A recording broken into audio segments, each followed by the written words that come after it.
আজকে সকালে কি দেবদা এমনি এমনি ওই লাইনটা লিখেছিলেন যে 2025-এর সবচেয়ে বিগেস্ট বাংলা সিনেমা হতে যাচ্ছে রঘু ডাকাত?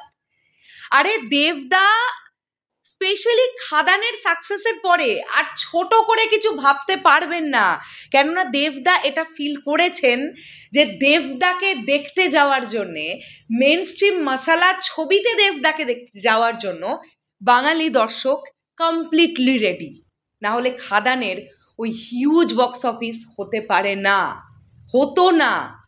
তো খাদানের পরে দেবদা তো চাইবেই যে আরও বড় করে কিছু করতে, তাই না?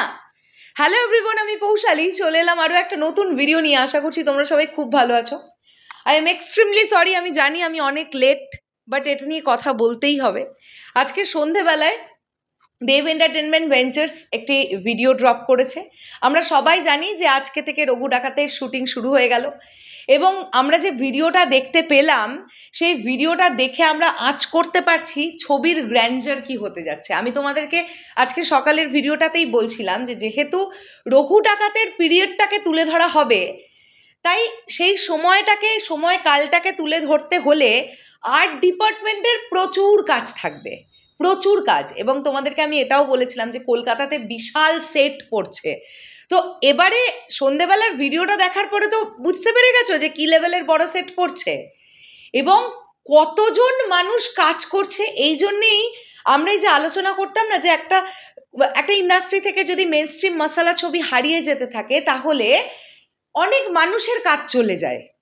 একটা যদি পারিবারিক ছবি বা একটা ইনডোর শ্যুটের মধ্যেই যদি একটা সিনেমা বলে দেওয়া যায়, তাহলে সেখানে তো অনেক বেশি মানুষ, অনেক বেশি যারা ক্রিউ মেম্বার্স আছে তারা তো ইনভলভ হতে পারেন না।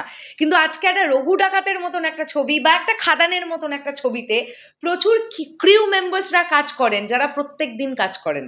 তো এই মানুষগুলোরও কিন্তু রুটি রুজির ব্যবস্থা হয়, এটা মানতে হবে। তো কি বিশাল লেভেলের, মানে প্রকাণ্ড টাইপের একটা মোটামুটি একটা জাহাজ তৈরি করে ফেলেছে দেখো।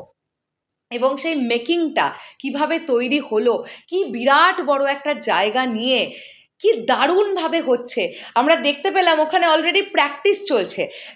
যাদেরকে আমরা ভিডিওর মধ্যে দেখতে পেলাম যে যারা লাফালাফি বা ঝোলাঝুলি করতে করতে পেছন থেকে সামনের দিকে এলেন, তোমরা ভাবো না এরকম একটা এন্ট্রি সিন যদি দেবদার থাকে, মানে আমি বলছি না থাকবেই, এটা আমার ধারণা, মানে যদি এরকম হয় যে এরকম একটা এন্ট্রি সিন দেবদার থাকলো, তোমরা ভাবতে পারছো সিনেমা হলে কি হবে?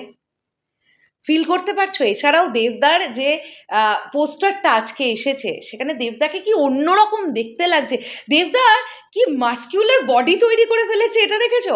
খাদানের সময় একরকমের ছিল, এই 2-2.5 মাসের গ্যাপটাতে একদম মাস্কিউলার করে ফেলেছে নিজেকে।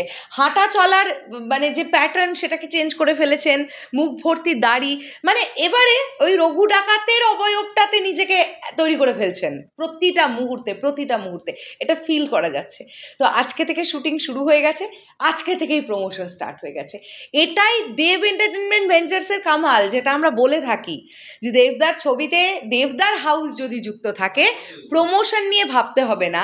আর SBF এর মতন প্রকাণ্ড প্রযোজনা সংস্থা যখন যুক্ত আছে তাহলেও প্রযোজনা নিয়ে ভাবতে হবে না, বাজেট নিয়ে ভাবতে হবে না।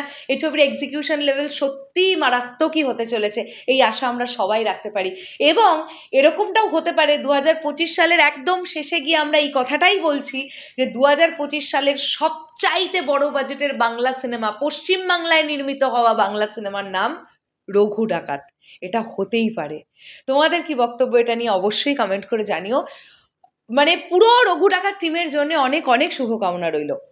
আজ থেকে তারা ফ্লোর স্টার্ট করলো, বেশ আমার কাছে যে আপডেট আছে বেশ কিছুদিন ফ্লোর চলবে, বেশ কিছুদিন। এবং দারুণভাবে প্ল্যান করেছে টিম, কিভাবে শ্যুট এগোবে, তারা ফ্যান্টাস্টিক প্ল্যানিংয়ের মাধ্যমেই এগোবে, সবটা খুব ভালোভাবে হোক, এটাই চাইবো। চলো শেষ করলাম ভিডিওটা, দেখা হচ্ছে আবার খুব শিগগিরই। তাহলে এখনের জন্যে টাটা।